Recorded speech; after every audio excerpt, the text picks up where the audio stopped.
Welcome to Entrepreneurs, Executives, and Eccentrics, a podcast dedicated to the stories, strategies, and secrets of remarkable individuals.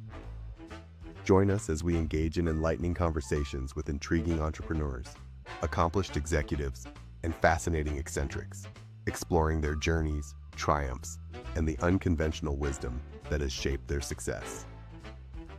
In this episode, we talk with Charlie Felker, founder of Free2Grow, an AI phone answering service for home service businesses. Charlie explains how running and selling service companies led him to replace human call handling with AI voice. We discuss how Free2Grow books jobs, handles after-hours calls, and reduces missed leads. The conversation focuses on what works today and what owners should expect as the technology improves. Welcome, Charlie. How are you doing today? I'm good, Scott. Good to see you. Good to be with you. Great haircut. Excellent. I put back at you. Tell me about yourself, who you are, and your company, please. So, Scott, I'm an entrepreneur at deep in my marrow. I'm from St. Louis, attended West Point for college, did the kind of compulsory 5-year tour of duty, so to speak. During those 5 years, this was 2006 to 2011, I did 4 combat deployments to Afghanistan. I did one with the 82nd Airborne Division out of Fort Bragg, where I was a platoon leader. And then I was fortunate enough to try out and be accepted into the 3rd Ranger Battalion at Fort Benning, where I did 3 deployments. And the deployments with the Ranger Regiment were kind of high-paced, quicker deployments, certainly a lot more intensity, a lot more kind of action, for lack of a better term. So I had an amazing 5-year ride in the Army. And this is kind of to 2011. Right when I got out, May of 2011, if you know your history, that was the month we killed bin Laden. So it was a great month for me to get transitioned out of the Army. I moved back to my native St. Louis. I pursued it and got an MBA at Washington University in St. Louis and quickly became an entrepreneur. I started a home service company doing what's called like aging in place. I'm assuming you've seen the infomercials of the stair lifts that go up and down, your parents' house. And so I built a business in St. Louis doing just that, focused on keeping people in their home through, construction or adaptive equipment. And then I bought a business that was very similar to that in Buffalo, New York. Grew those businesses, managed them, built a great team, and ended up, I got contacted by a big strategic buyer in like mid 2019, and they were doing a kind of a roll up in this space, and ended up selling both those companies. This business based in Nashville in late 2019.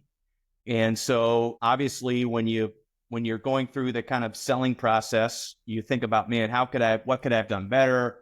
How could I have built a more, earnings-based business, improve cash flow, looked and reviewed at kind of operational mistakes, and where was I really stupid? Where did I stub my toe? What would I avoid in the future? And that really was the impetus for my business that I'm running now and started now. I've got a great co-founder I went to high school with. And when I was selling my home service company, I'm like, man, I really didn't feel like I needed a full-time customer service rep. I probably needed somebody 20 hours a week to help me answer the phone, to kind of go into our CRM and update customer information and do some maybe, light outbound calling to prompt a customer, make sure they got the quote or they have any questions, kind of general customer service housekeeping stuff. I definitely didn't use somebody 40 hours a week, and I definitely paid for 40 hours a week. So Free2Grow was born. This is, about 5 years ago. And our focus was the home service owner operator, guys like me, and then assigning a fractional kind of outsourced customer service rep to handle phones, inbound, outbound, CRM management, booking estimates, responding to inquiries, doing happy calls, all those kind of buzzwords that a lot of guys like me need is what we did. We had a nice business. I wouldn't call it an A+ business, probably a B, C+ business. We'd had no problem selling owner operators on our model, on our vision, right? Everybody kind of gets it. It's like, I'm on my phone all the time, and right, I want to be on a ladder. I want to be hanging whatever or fixing HVAC units. I don't want to be fielding calls all day. It can be a distraction. So that wasn't hard. The hard part as a business was scaling. So we'd bring on 8 clients a month or whatever it was, and then we'd have to go out and hire people, right?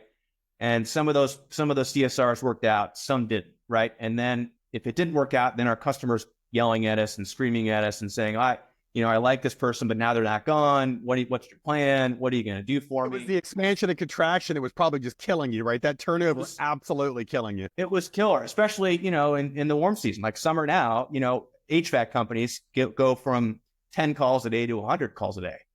And we had to like scale up and down, and people have different requirements, and, can you do this for me and not this? And it was evident that it was kind of a hard business to scale. The demand was there. Home service companies in general are willing to outsource as a percent of stuff they're going to outsource, the call center activities and customer service. There's not a stigma there. People are okay outsourcing that, right? So we felt comfortable that we kind of had the right niche. To get to where we are, for the sake of this conversation, we had always been intrigued by AI and AI voice, okay? We had used a developer to build some sort of generic, if you want to call it AI platform, that was our customer service people could go into Slack, and we basically tie in a Google or a Word document SOP, right? Let's say you want to list all of the area codes that this tree care company goes into in Phoenix or wherever. So our customer service rep would be on the phone with the client, and they could type into Slack, does Monster Tree go into this area code?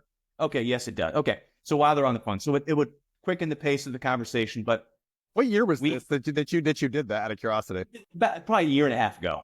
Okay, so you entered into this space kind of when everybody was like, oh my God, this is actually useful. LLMs are becoming worth you actually trying to train. Okay, very much so. So that was a good tool. It probably hastened phone calls, 10 to 15 seconds. They didn't have to toggle back and forth between a CRM and put customers on hold. So that was good. The big question mark was AI voice, right? And so we made some phone calls, and the word that we got was, it was kind of, this is probably a year and a half. This is ways away, right? The call and response, there's going to be a lot of lag time.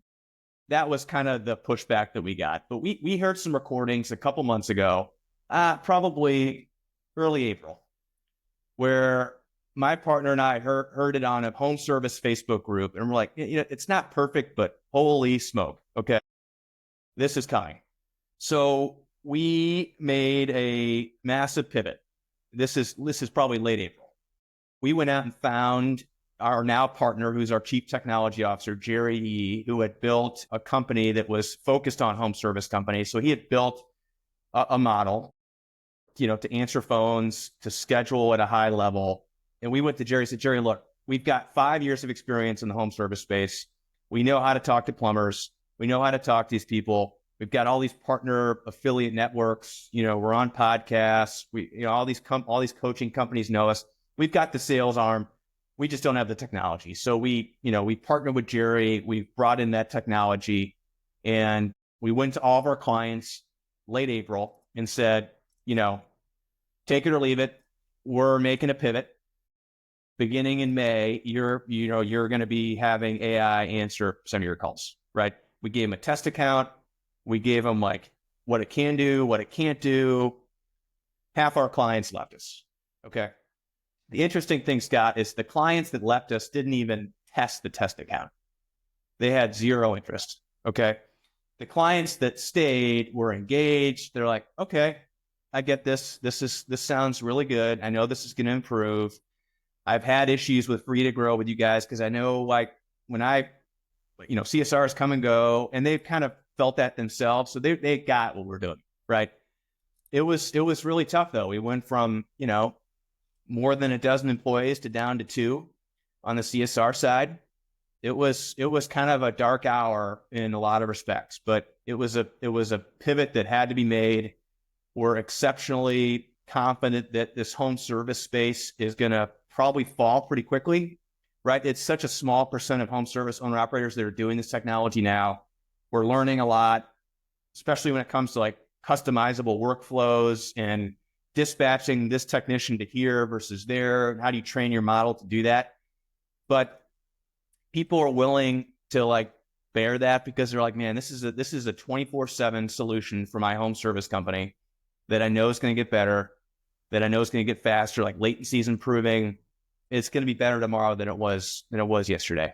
So we just had to rip the Band-Aid off and do it. and we've been on this road. It's been such a short stint, but exceptionally exciting. It's a exciting frontier if you're a home service owner operator, because personally speaking, training CSRs, retaining CSRs, managing booking rate, managing performance. They go on vacation, and there's some great ones. It's just a dynamic that's going to be far more consistent than kind of a legacy experience. So, okay, let's back up just for a second. Yeah. So you had a CSR, basically a company that was answering phones, answering questions, possibly scheduling calls, doing all the things that the HVAC people or plumbers or whatever absolutely abhor. Now, what's interesting is that you were one of those companies years ago. You'd sold one or two of them, right? Yep, correct. You really understood the problems. So a year and a half ago, you get a hint that something is possible, and then 3 months ago, you're like, "That's it, boom, we're doing this." You're training the LLM to be experts in these companies' everything, right? An expert in their times and their zip codes and their phone numbers and their dates and scheduling and their specialties and all the things that a CSR wouldn't even really know when you think about it. Even if they worked there for days, they would take them months to really know everything, right? And I really you trained up an LLM that allows that CSR to re-query for that company's information, but it's probably never as quick as it probably needed to be, right? Correct. Yeah. There's two holes right now. You have like the call center replacement, and then you have like the CSR replacement as far as AI goes. The call center replacement is easy, right? Let's say you're a small lawn care guy. You want an AI bot to answer the phone, name, number, email, address.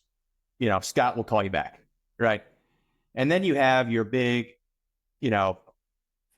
40 technician HVAC company where they've got so many possible derivatives. They've got different workflows when the clock hits 5 o'clock Eastern, because then their after hours protocol picks up. 5.5 or whatever overtime. 5.5. Okay. If it's 105 degrees outside in Phoenix and your HVAC unit breaks, is that an emergency? Okay, probably is, right? Then what does that cue? Okay, we have somebody that's can come out there. Are you willing to spend the $149 service fee, right? Yes or no, right? So yeah, you're training that model, and we're seeing both ends of the spectrum right now. We're seeing guys that sign up for $200 a month, just want to replace their call center, and we're going to take the basic information and send them a text, send them an email, right? And then you start to work towards the higher end of the model where, okay, you've got to start to consider now, API integration, workflows. Every business is a little bit different. Technicians come and go. When does the salesperson want to get involved? Certain keywords that somebody mentions, sales or a replacement, or or you're dropping the F-bomb, right? Immediately. I'm dropping the F-bomb. Right. So there's so many things that we're learning. And what we're seeing, candidly, we're seeing the bigger companies with AI, and I think there'll probably be this way through the end of the season, right? Because come September, October, November, stuff will start to slow down. People start to hibernate, get ready for next year. The big companies are doing AI with after hours and overflow. Okay. That's a great way for them to kind of test, wasn't that how you kind of did? You kind of slowly turned on after 5 o'clock. This thing was kind of a thing that you were testing out after 5 for some people. Yeah, it's exactly when we went to all of our current clients. That was kind of how we did it. Gets people really comfortable, and you can make some kind of mistakes where they're like, you know what, we're working with a call center now after hours, and the call center is really just not doing much. They're just answering the phone, right? So Free to Grow and this AI tool comes along. Now we can answer the phone 24/7, no hold times, right? AI's picking up immediately. Oh, looky here, now we can start to book. Looky here, now this information's in my CRM, right? Looky here, now we can dispatch a technician.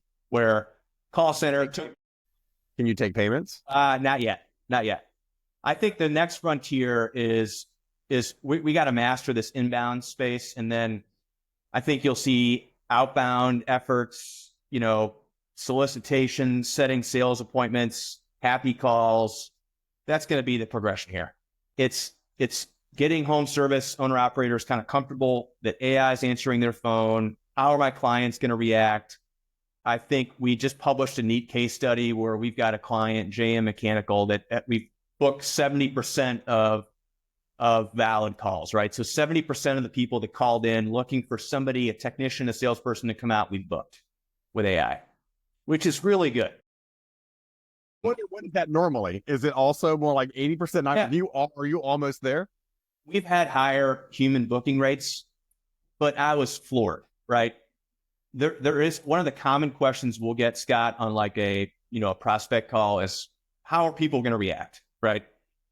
Well, first of all, and I've heard you say this, you had an interview, like people, there's no feeling to it, right? Does it sound human or not?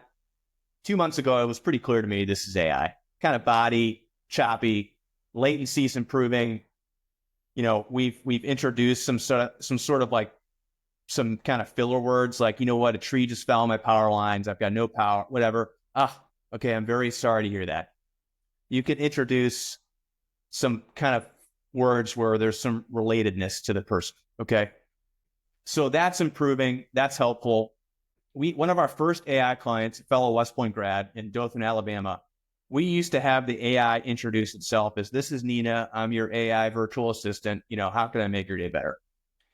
And then people would more likely than not say, I want to talk to somebody. Okay. Kevin Long, the owner of the company, calls and says, hey, let's take that out. Let's just have, hey, this is Nina. I'm your, let's make your day better. Whatever the script was. The number of people that wanted to escalate to human, like, plummeted to almost nothing. Right. And then you get people who are like, okay, let's say somebody's like, I'm not quite sure what I'm talking to. And you can hear it. Sometimes they have pauses like, okay, my address is 123 Main Street. And then we've had some people say, is this, who is this? Who am I talking to? Is this a machine or is this a human? And we've trained the AI to say, this is Nina. I'm an AI virtual assistant. I can connect you with somebody, but if you stay with me, I can get you booked within the next 30 seconds. If you prompt them like, hey, if you give them a reason to stay on, they're going to stay on. I'm kind of going with that scenario. I was listening to, on your website, you've got sample voices, and I mean, I'm in technology. I'm in this stuff a lot, and they're really good. Like they're really good. Yeah. Yeah. So typically when people say that, like, okay, yeah, I want to get booked. I don't want to escalate to other people. So we're seeing, some of those big, broader concerns that we had are like, are people just going to hang up? And some people hang up, whether it's you or me, Scott, or, Michelle, or down the street, whoever it is, people are going to be jerks and testy. And even if drop calls, we're going to do like a drop call to text option. We could do an immediate outbound call. There's a lot of ways we could go with this, but it's been fascinating kind of listening to calls every day. We had a teenager prank call into an HVAC company, and you could tell because they called like 10 times. Right. First call was, my father's stuck in the HVAC unit or HVAC vent. Okay, I'm sorry to hear that. You should consider calling the authorities. And then the next call was, hey, I'm calling. This is Billy's HVAC company. How can I help you? I need to order a large pizza. Right. Totally a prank call. I'm sorry, we don't deliver pizzas. I was like, ooh, that's pretty good. So it's been fascinating, Scott. It's moving really quick. We're seeing a lot of adoption, bringing on multiple clients a day. We're trying to do two things at once. We're trying to make it very easy to onboard the smaller guys, the lawn care, the power washer, that maybe their willingness to pay is $100 to $300 a month. And then we're trying to like accommodate the big PE aggregators, the Apex, the Sear Group, all the big companies that are buying home service companies, to build a model that they can be like, yeah, that's pretty good. And if you're telling me I could, save some bucks here every year in a big way. For the private equity guys, it's not $300. It's tens of thousands of dollars a month in savings. Yeah, it happens immediately. Oh, totally. And I've been there. It's you got some great CSRs, you got some bad CSRs, but it just becomes burdensome to manage. And yeah, the onboarding, we've spent months getting a model right just for the bigger companies, months, because they'll go live, we'll turn the number on, we'll have some experiences with some live customers, we'll pause it, we'll make some upgrades, maybe change voices, speed some things up, add some filler words. This is kind of like constant improvement, but it's gotten incredibly effective. And, the pleasant thing is when we have like a prospect call, because look, the majority of home service owner operators haven't heard of this, right? They have no clue. And we'll have calls with a company, with an owner, and they'll call in. We issue a demo account or test account, and we can scrape, let's say it's Bill's HVAC. We can scrape Bill's HVAC website so we can get like zip codes and service offerings and what they do and don't do quickly. And then we'll be on the line with them, and they'll call in. This is Nina with Bill's HVAC. How can I make your day better? And they'll like open the door. They'll call down their GM, be like, "Hey, Bill, you got to get in here. You got to listen to this." And they're, oh my God, they're floored with how human. They think it's going to be like some IVR where you call the hospital or call Charter or whatever, and you get press 1 for this. I wonder if there's a hybrid, right, where I call the HVAC company, your AI answers, and the first thing they ask is, "Hey, may I text you something so you can send me your address?" Oh yeah, my number is whatever, and immediately you get a text, and you text back your address. Got your hey, is your address 2150 blah blah blah? And then now there's this like hybrid interaction between AI data entry, right, through SMS that everybody's already, and then now they can pay for it.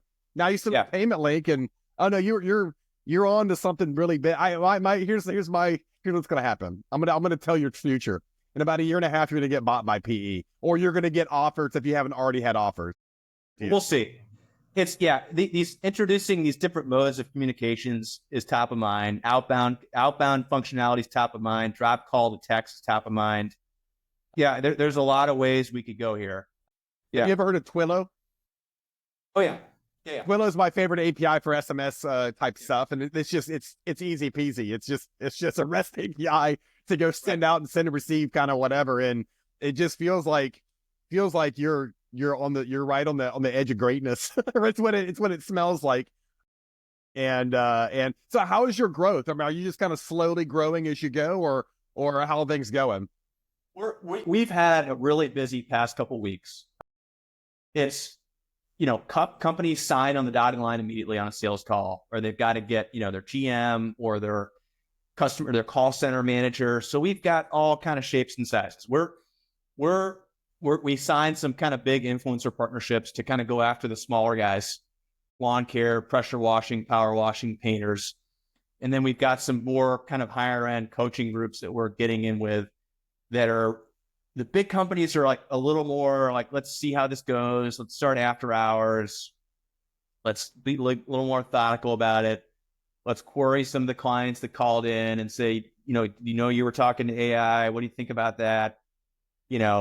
So we're still very much, I'm talking with the big market leaders, the, $30+ million regional HVAC guys. That's how they're going to do it. There's going to be some really interesting dynamics here. So at some point, you're going to call in, Scott, and you're going to be expecting to talk to an AI bot. Okay. That's probably like end of next summer, if I'm looking at my crystal ball, right? Is that going to affect how you want to communicate with your home service company? Like, our conversations are probably 50 to 100% faster, right, than if you called in and talked to Sarah or Billy, the local CSR, right? Very limited small talk, much more transactional. Let's get to the point. What's wrong? I need your address. Let's get you booked. For example, we had a guy that had we tried 4 different times the AI did to get him booked.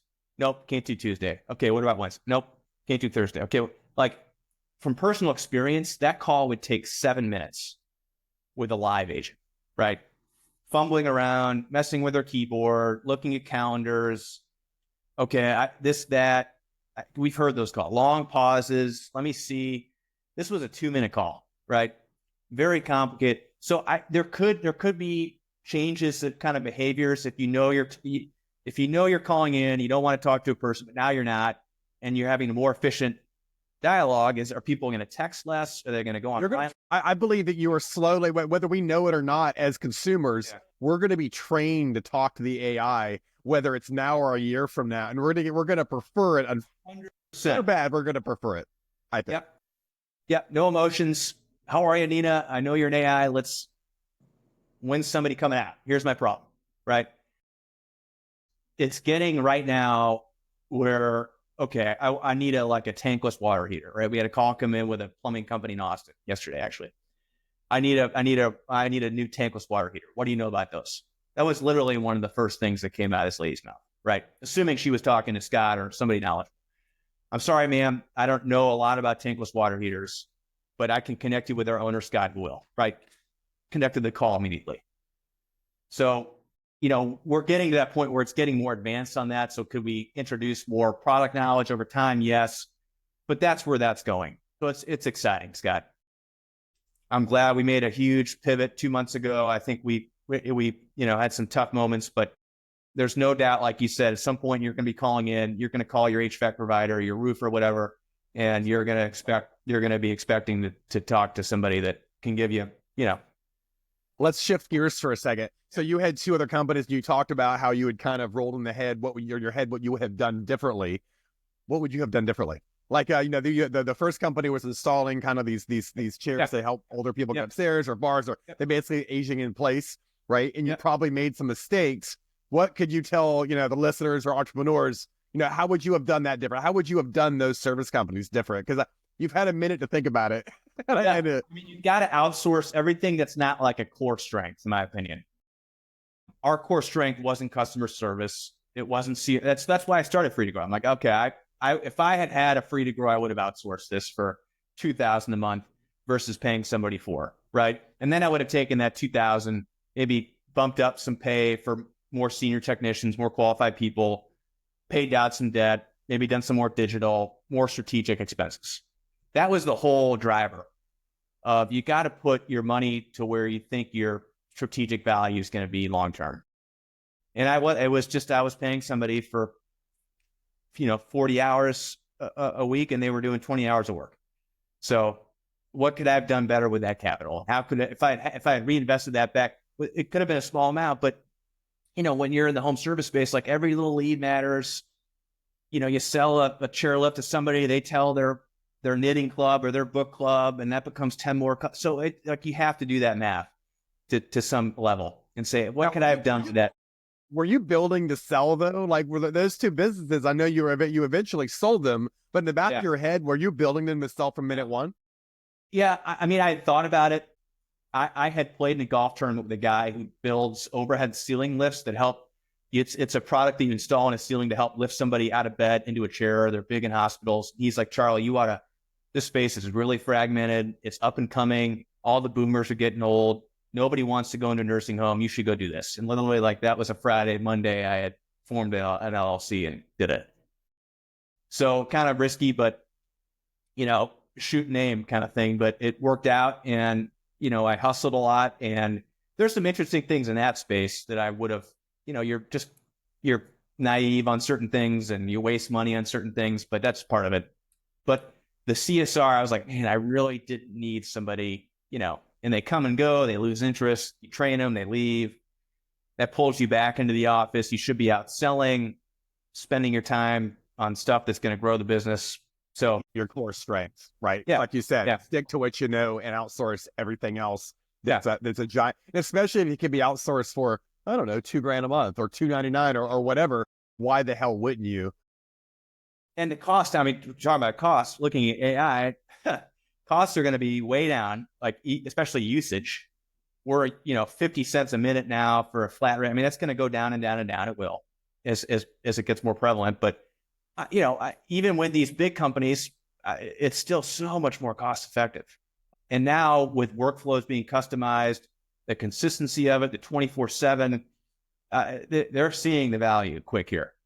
It did take us a while to get the onboarding down, get the model trained. Companies had different requirements, but we just brought a second developer on. So we're really trying, who's going to be focused more on onboarding.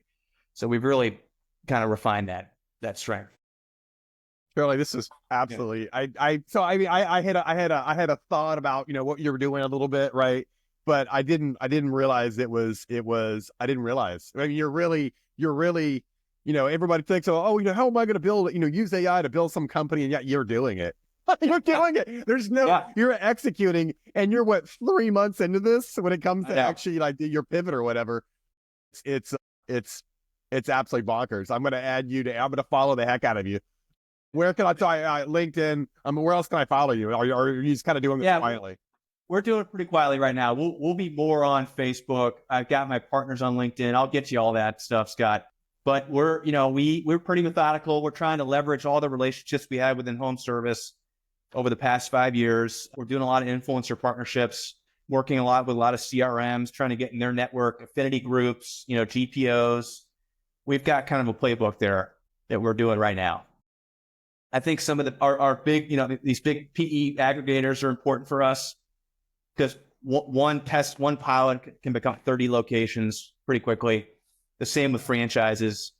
So we've got kind of a playbook here that we're sticking to. And we understand there's going to be some pilots. There's still going to be some dipping the toe in the water. Let's see how this goes for the bigger guys. The small guys in their truck right now, they just want it right now.